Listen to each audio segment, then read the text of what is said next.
Okay, let's unpack this. Think about your day so far. Every single decision, every judgment you've made, from like choosing what to wear to maybe processing some news you saw, it's all built on what you think you know. But, I mean, how often do we really stop and question how solid that knowledge actually is? How certain can we, ever really be?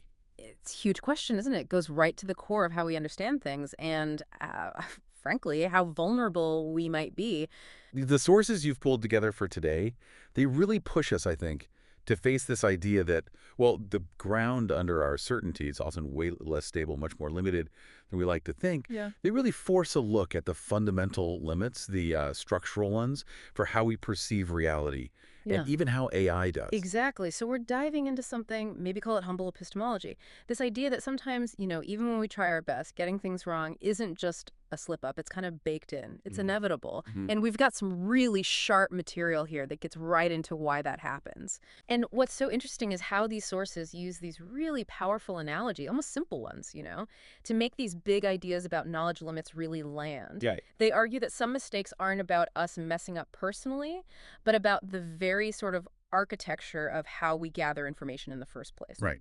So our mission then for this deep dive is to pull these ideas apart a bit, understand these built-in limits, and figure out what that means for dealing with the world today, which is just flooded with information, right? And maybe, just maybe, see how being a bit humble about what we can know, maybe that's actually our best tool. Okay, so let's start with that first big limit the sources talk about. They use this brilliant analogy, the ocean in one bucket. Yeah, it's simple, but really potent. Imagine all of reality. I mean, everything, the endless complexity, all the facts, the hidden forces, every little interaction happening right now.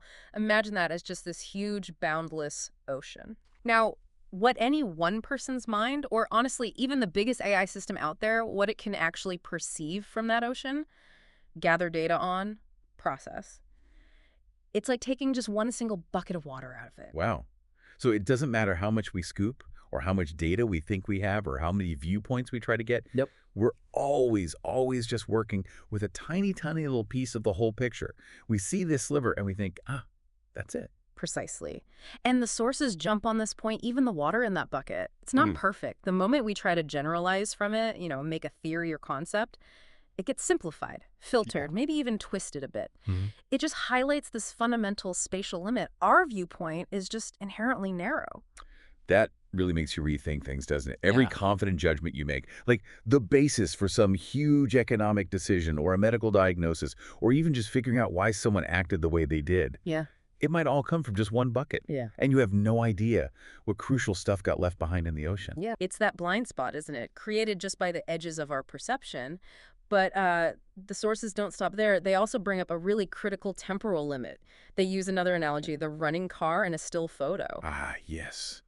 I remember this one. It really clicks. So reality is like a car, like speeding down the road. It's constantly changing, moving, evolving. Right. But the data we actually have, our memories, historical records, the news from yesterday, even sensor data, it's all just like static snapshots. Yeah. Pictures taken moments ago or days ago or years ago. Exactly that. We're trying to understand, maybe even predict, this dynamic, moving thing using only these old photos. The car's already gone around a bend, maybe it sped up, maybe it hit a pothole, all since that picture was taken. So our information isn't just incomplete. That's the bucket problem. Right. But it's also fundamentally out of date, the old photo problem. It's like a double whammy. It really is. And this combination, the spatial limit and the temporal limit, this leads to what the sources say is maybe the most dangerous problem of all, the unrecognized error. Okay, this feels like where it gets a bit scary. It's not just making a mistake. No. It's not knowing you made one, or maybe not even realizing you could be making one. That's the nub of it. Sure. Look, if you know your information is incomplete or old, you might be cautious, right? You proceed carefully. Sure. But these structural limits mean we often just don't know what vital stuff is missing from our bucket or how much things have changed since our last snapshot was taken. We think our narrow view is the whole view, or we think that old photo is still current. And if you don't recognize the error, well, you can't fix it. You just keep building on top of that shaky foundation. Exactly. And the sources show how this creates an error snowball. Small mistakes stemming from our limited, outdated view, they go unnoticed, uncorrected. Right. Then decisions get made based on those errors, which creates new situations, Right. which we then try to understand through the same limited lens, potentially adding more unrecognized errors.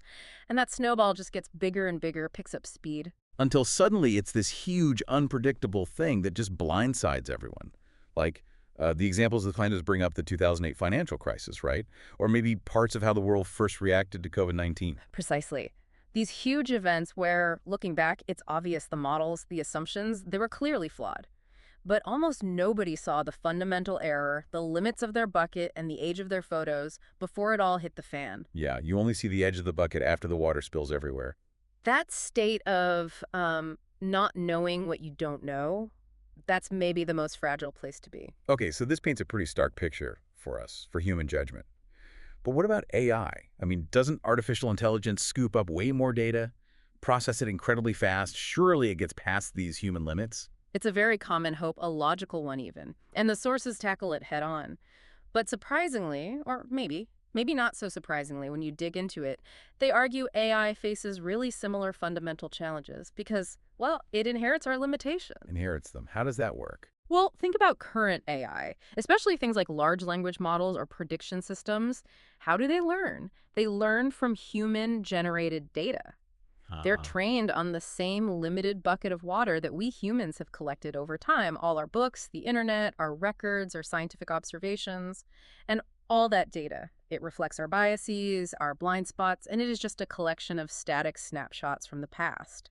So the AI is basically learning from our limited view of the ocean and our old photo albums. That's a great way to put it, yeah. The AI might process that specific bucket a million times faster, maybe find patterns a human would miss within that data, sure, but it's still just operating within that one bucket. Yeah. If the data itself is incomplete or biased or describes a reality that's already changed, well, the AI's super confident output is still built on that same shaky ground. And I suppose in some ways that could actually make the problem worse. That's what these sources suggest, yes. AI can act like a mirror, just reflecting back the limitations and biases in the human data it trained on. But it can also act like an amplifier. Well, you might trust that confident-sounding AI output even more than a human expert, right? Yeah. Precisely because it seems so fast, so data-driven. Right, the sheer volume of data it processed gives it this aura of certainty, even if the starting point was flawed.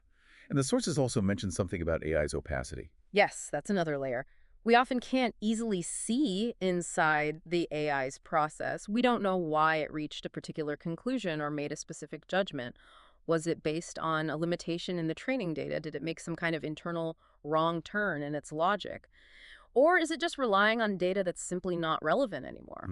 It makes it incredibly hard to spot those unrecognized errors when they come from the AI.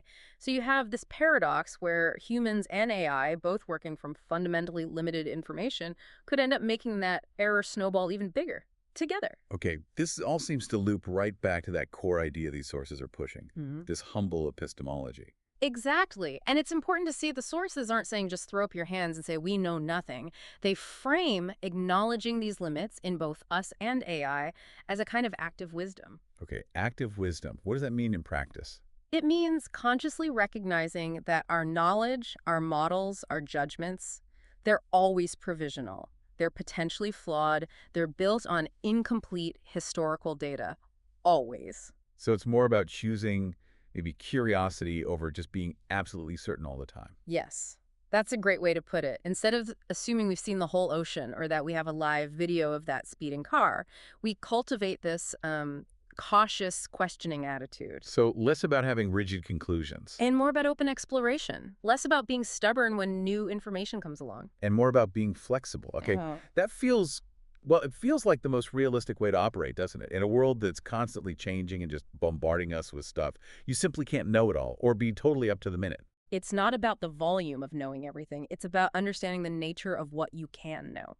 The sources make a really compelling case that this humble stance, really recognizing the edge of your bucket and knowing your photos are always a bit old, that's maybe the strongest defense we have against that error snowball getting out of control. Okay, so just to quickly recap the big ideas from these sources, our knowledge, it's structurally limited, spatially, like that one bucket from a vast ocean, temporally, like old photos of a moving car. And the real danger isn't just making mistakes, it's the unrecognized error, the one you don't know about, that just grows and grows. The snowball effect. Right. And AI, because it learns from us, it faces similar limits, maybe even amplified ones, plus this extra problem of opacity, making it hard to see its reasoning. Yeah. Which brings us back to humble epistemology, seeing that acknowledging these limits isn't ignorance, it's actually a form of active wisdom. What's fascinating here is maybe real wisdom isn't about how much knowledge you've crammed in your head. Maybe it's about how deeply you understand the limits of that knowledge, really knowing the edges of your own bucket and just how fast your snapshots get old. So, given these inherent limits that the sources lay out for both us humans and for AI perception and judgment, here's something to think about. The next time you come across some new information or a really strong opinion, or maybe even a super confident statement from an expert or from an AI, how will you try to evaluate the invisible edge of its bucket or guess at the unknown age of its snapshot? Definitely something for you to ponder.